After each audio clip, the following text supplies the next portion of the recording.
Friends, स्वागत है आपका अपने चैनल स्टडी माफिया में। तो आज हम लोग पढ़ने जा रहे हैं क्लास 4 NCERT हिंदी का चैप्टर नंबर 2 जैसा सवाल वैसा जवाब। मैंने इससे पहले इसका चैप्टर नंबर 1 बना दिया है। चैप्टर नंबर 1 था मन के भोले भाले बादल, एक पोयम थी, उसे भी हमने बहुत मज़े में पढ़ा था।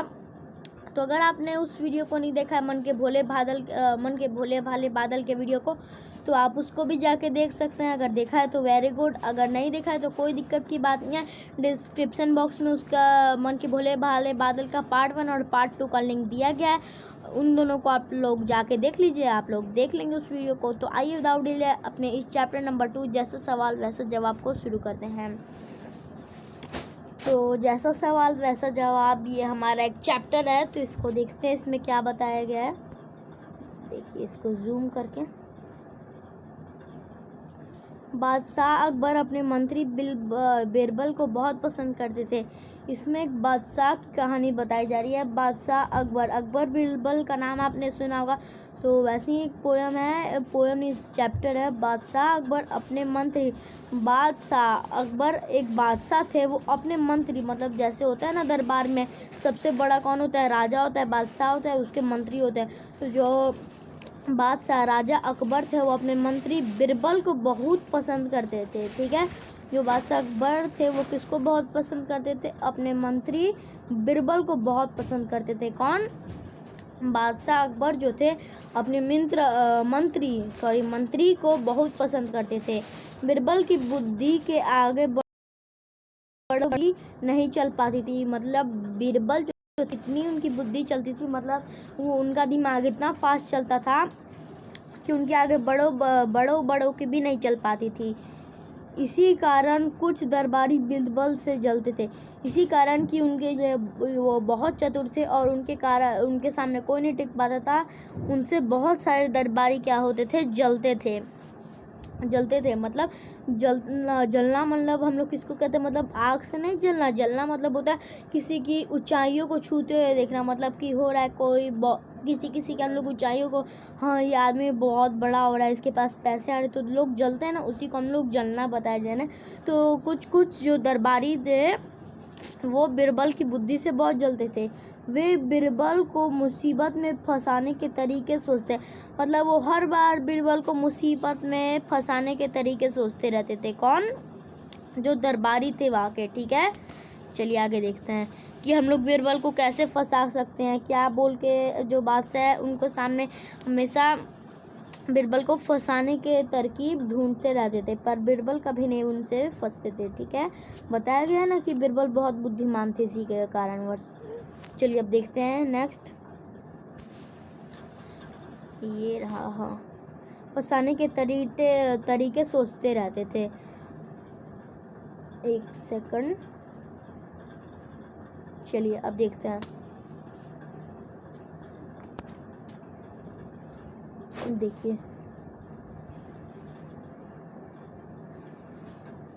अब आगे क्या होता जा रहा है। अकबर के एक खास दरबारी ख्वाजा सरा को अपनी विद्या और बुद्धि पर बहुत अभिमान था।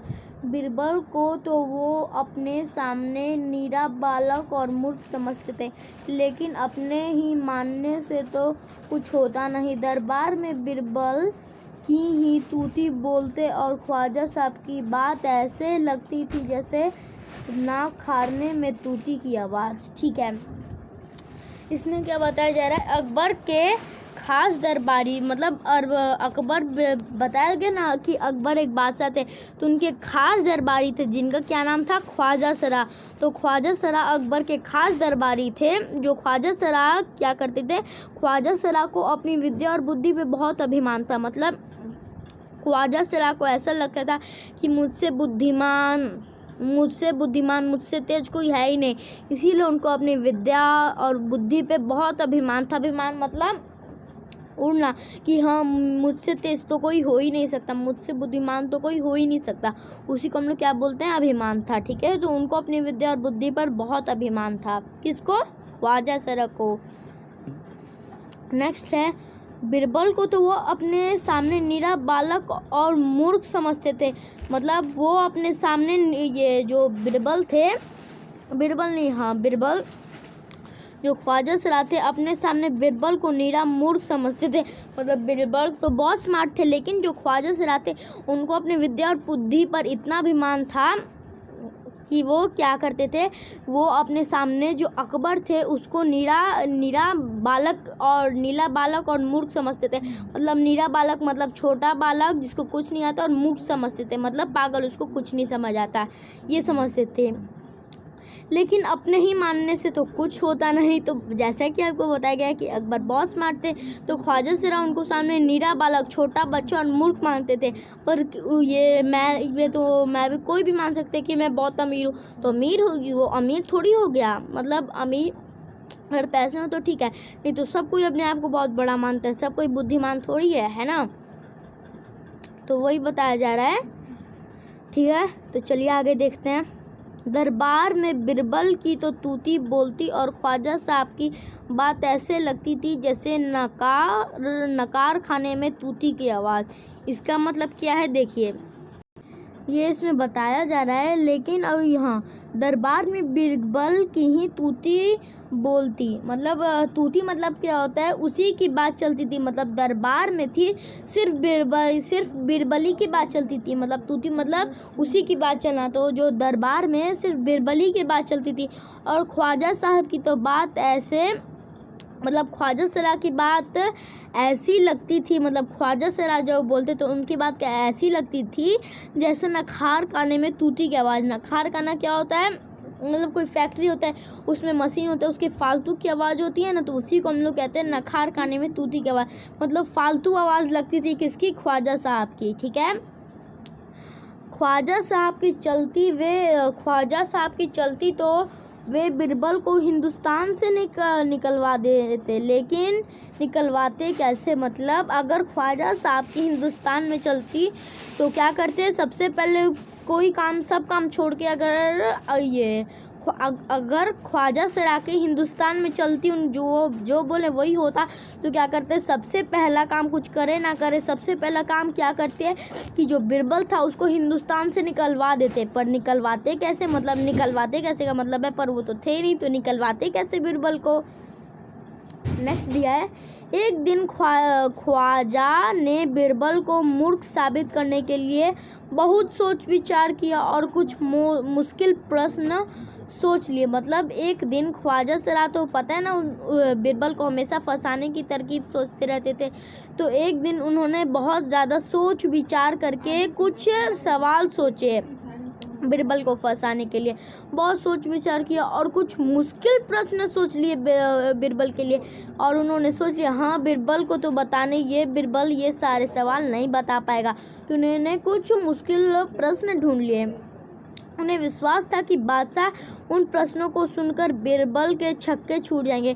उनको पता था कि बादशाह जब बिरबल को ये क्वेश्चन पढ़ के सुनाएंगे तो बिरबल के तो भाई छक्के छूट जाएंगे। छक्के छूटना मतलब हालत ख़राब हो जाती है, जैसे हम कोई सवाल नहीं बता पाते तो हम डर जाते हैं ना कि अरे इसका क्या होगा, हम सोच में पड़ जाते हैं, तो उसी को कहते हैं छक्के छूटना। तो वही बोल रहे हैं कि ये जब बादशाह इन प्रश्नों को बिरबल को सुनाएंगे तो बिरबल के तो छक्के छूट जाएंगे भाई। और लाख कोशिश करके भी संतोषजनक उत्तर नहीं दे पाएगा। मतलब वो लाख हाथ पाँव मार ले, मतलब जितनी भी कोशिश कर ले, लाख कोशिश कर ले, पर संतोषजनक वो ये सवालों का उत्तर नहीं दे पाएगा, ठीक है। फिर बादशाह मान लेंगे कि ख्वाजा सरा के आगे बिरबल कुछ भी नहीं। तो ख्वाजा सरा का जब क्वेश्चन का सवाल, मतलब प्रश्नों का सवाल बिरबल नहीं दे पाएगा, तो वो सोच रहा है कि जो बादशाह है वो मान लेंगे बिरबल ख्वाजा सरा के सामने, मतलब मेरे सामने कुछ भी नहीं है, मेरे सामने नहीं ख्वाजा सरा के सामने। चलिए नेक्स्ट देखते हैं। चलिए, ख्वाजा साहब अचकन पगड़ी पहनकर दाढ़ी सलाते हुए अकबर के पास पहुँचे और सिर झुकाकर बोले। मतलब ख्वाजा साहब अचकन पगड़ी ये देखिए, दिखाता हूँ आपको, ये देखिए अचकन पगड़ी। अचकन पगड़ी कैसी होती है?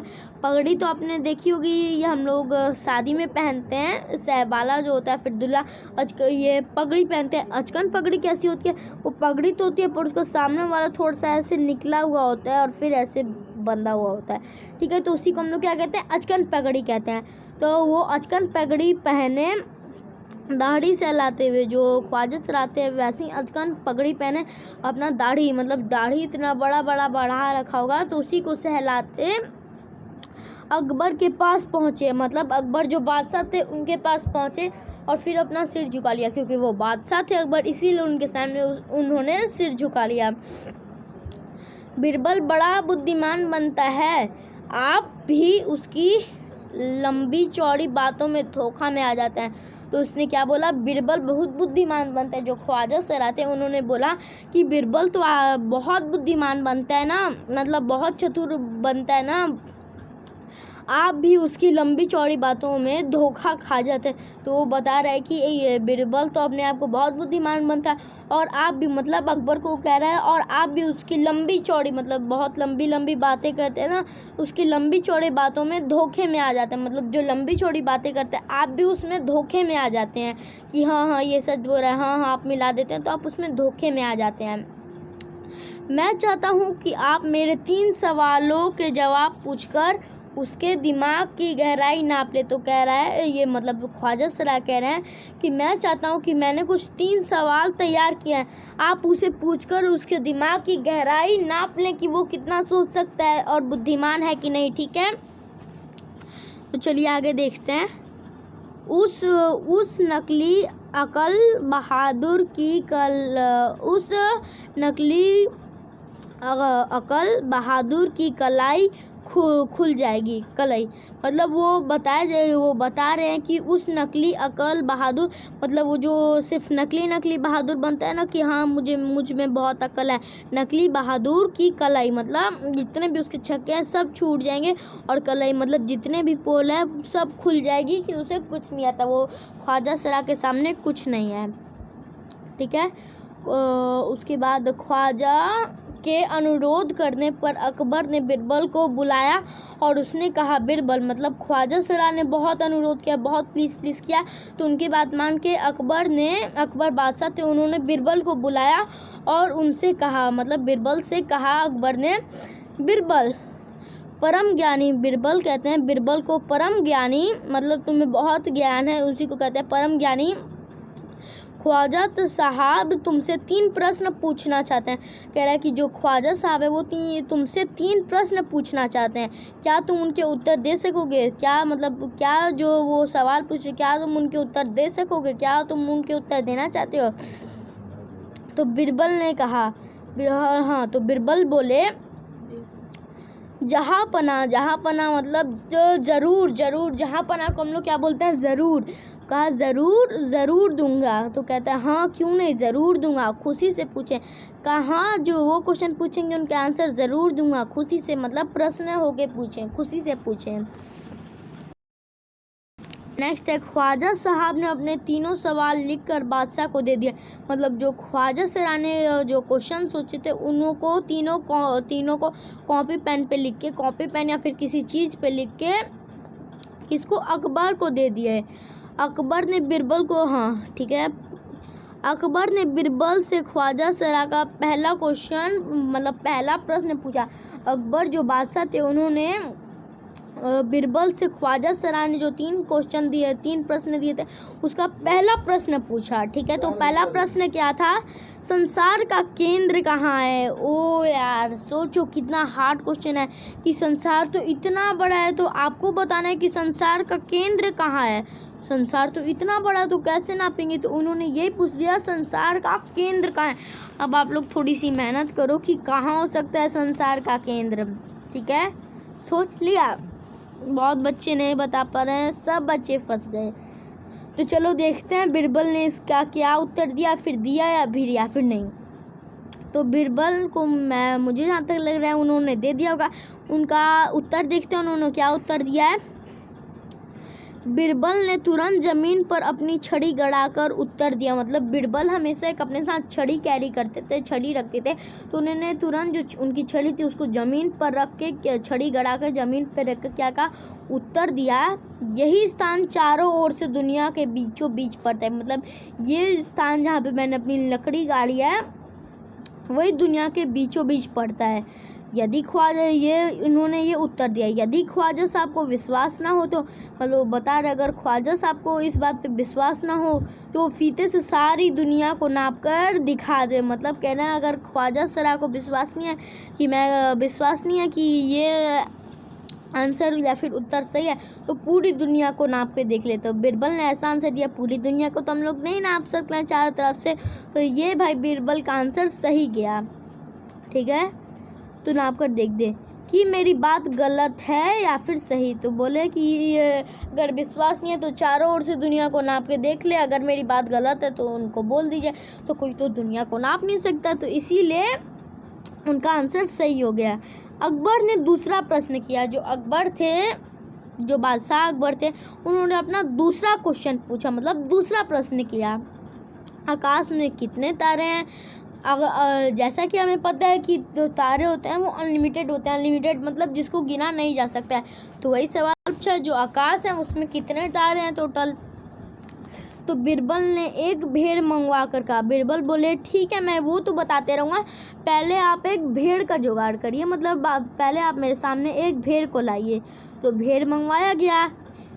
तो उन्होंने कहा कि इस भेड़ के शरीर पर जितने बाल है उतने ही तारे आसमान में हैं। मतलब इस भेड़ में जितने बाल हैं, भेड़ के भी अनगिनत बाल होते हैं, तो उन्होंने कहा कि इस भेड़ में जितने बाल हैं उतने ही आसमान में तारे हैं। ठीक है, ख्वाजा साहब को इसमें संदेह है तो वो बालों को गिनकर तारों की संख्या से तुलना कर ले। तो उन्होंने कहा कि अगर ये ख्वाजा साहब को मेरी बात पे विश्वास नहीं है तो वो क्या करें, जो भेड़ है उसके बाल गिन ले। तो भेड़ के भी बाल गिनना इम्पॉसिबल है। क्यों? यार सालों बीत जाएंगे पर आप भेड़ के बाल नहीं गिन पाएंगे। क्यों? क्योंकि वो भी अनगिनत है। तो उन्होंने कहा कि अगर ख्वाजा साहब को मेरी बात पे विश्वास ना हो तो वो भेड़ के बाल गिन ले और जो संख्या है किसकी, तारों की, उससे तुलना कर लें। ठीक है, अब अकबर ने तीसरा सवाल किया। अब जो अकबर जो थे बादशाह अकबर, उन्होंने तीसरा सवाल अपना किया। संसार की आबादी कितनी है? संसार की आबादी बहुत ज़्यादा है। ठीक है, तो बीरबल ने कहा, एक सेकंड, तो बीरबल ने कहा, मतलब तीसरा सवाल उन्होंने पूछा कि जो संसार है उसकी आबादी कितनी है। तो उन्होंने कहा जहाँ पर ना संसार की आबादी पल घटती बढ़ती रहती है। तो उन्होंने कहा कि संसार में 1 मिनट में कोई मरता है तो 1 मिनट में कोई फिर जन्म ले लेता है, फिर कोई मरता है तो फिर 1 मिनट में कोई जन्म लेता है, फिर 1 मिनट में कोई मरता है तो फिर 1 मिनट में कोई जन्म लेता है। तो उन्होंने कहा कि संसार की आबादी पल भर घटती बढ़ती रहती है। मतलब हर सेकंड हर मिनट संसार की जो आबादी है वो बढ़ती भी है घटती भी है, क्योंकि हर पल लोगों का मरना जीना लगा रहता है। कि हर पल कभी कोई लोग मर गए तो कभी कोई हो गए। तो ये बोला है कि मरना जीना लगा रहता है। इसलिए यदि सभी लोगों को एक जगह इकट्ठा किया जाए तभी उनके गिनकर ठीक संख्या बताई जा सकती है। मतलब सभी लोग को एकत्रित कर दिया जाए, एक साथ कर दिया जाए, तभी ठीक संख्या बताई जा सकती है। क्योंकि सबको गिनेंगे तभी ना बताएंगे, सबको एक जगह जाए। तो बादशाह तो बीरबल के उत्तरों से संतुष्ट हो गया, लेकिन ख्वाजा साहब नाक भौ सिकोड़ बोले। मतलब ये जो बादशाह अकबर थे, ठीक है, बादशाह अकबर थे, वो तो बीरबल ने जो सवालों के प्रश्नों के उत्तर दिए थे वो तो उससे संतुष्ट हो गए। लेकिन जो ख्वाजा साहब थे वो नाक भौ सिकोड़ के बोलते हैं। नाक भौ सिकोड़ना मतलब क्या होता है? नाक को ऐसे सिकोड़ लेते हैं ना हम लोग, उसी को हम लोग कहते हैं नाक भौ सिकोड़ना। तो जो ख्वाजा साहब थे उन्होंने नाक को भौ सिकोड़ते हुए क्या बोला ऐसे गोलमोल जवाबों से काम नहीं चलेगा जनाब। मतलब ऐसे गोलमोल मतलब उल्टे पुल्टे इधर उधर सवालों या उधर उधर उत्तर से काम नहीं चलेगा जनाब, उन्होंने कहा। ठीक है, नाग भौसी कोड़ के बोले ऐसे ऐसे सवालों से गोलमोल काम नहीं चलेगा। बिरबल बोले ऐसे सवाल के ऐसे ही जवाब होते हैं। मतलब बोले आपने ऐसे ऐसे सवाल पूछे जिसका कोई आंसर ही नहीं निकलेगा, तो उसके भी ऐसे ही गोलमोल जवाब होंगे। पहले मेरे जवाबों को गलत साबित कीजिए तब आगे बढ़िए। मतलब बोले कि पहले मेरे सवालों को गलत साबित करिए। मतलब भेड़ों के बाल गिनिए, उसके उतारों से कंपेयर करिए, उसके बाद पूरी दुनिया के आदमी को यहाँ पे ले आइए, फिर आप मेरे से बोलिए अगर मैं गलत हूँ तो आप बोलिए, आगे बढ़िए। तो ख्वाजा साहब फिर कुछ नहीं बोले, ख्वाजा साहब को फिर कुछ नहीं बोलते नहीं बना। मतलब ख्वाजा जब बिरबल ने ये बोला कि ठीक है तो आप ये सब काम करिए, तो ये जो ख्वाजा साहब थे उनसे फिर कुछ नहीं बोला गया, क्योंकि वो पूरे दुनिया को तो आदमी को नहीं ला सकते हैं ना। उसके बाद इतने छोटे से क्वेश्चन के लिए उसके बाद वो भेड़ के बाल नहीं गिन सकते हैं, तारों को नहीं गिन सकते, उनको कंपेयर नहीं कर सकते हैं ना, कंपेयर कर सकते हैं पर उन दोनों को गिन तो नहीं ना सकते, तो इम्पॉसिबल काम है। तो फिर ख्वाजा साहब से कुछ बोलते नहीं बना। मतलब उनको कुछ बोला ही नहीं गया, उनको कि अब मुझे क्या बोलना चाहिए। तो यही थी ये चैप्टर, मुझे तो बहुत अच्छी लगी। इसीलिए कभी भी अपने बुद्धि और विद्या पे इतना घमंड नहीं रखना चाहिए, इतना अभिमान नहीं होना चाहिए, रखो, पर ये ओवर कॉन्फिडेंस हो गए थे। तो इस कहानी से हमें सीख मिलती है कभी भी अपनी विद्या और बुद्धि पर ये कभी भी घमंड नहीं करना चाहिए और दूसरों को अपने से कम नहीं समझना चाहिए। तो चलिए, ये था हमारा चैप्टर, इसके क्वेश्चन आंसर हम लोग अगले पार्ट में करेंगे। तो तब तक के लिए see you, good bye, love you all, bye bye. मैं नेक्स्ट पार्ट जल्दी लेके आऊँगा।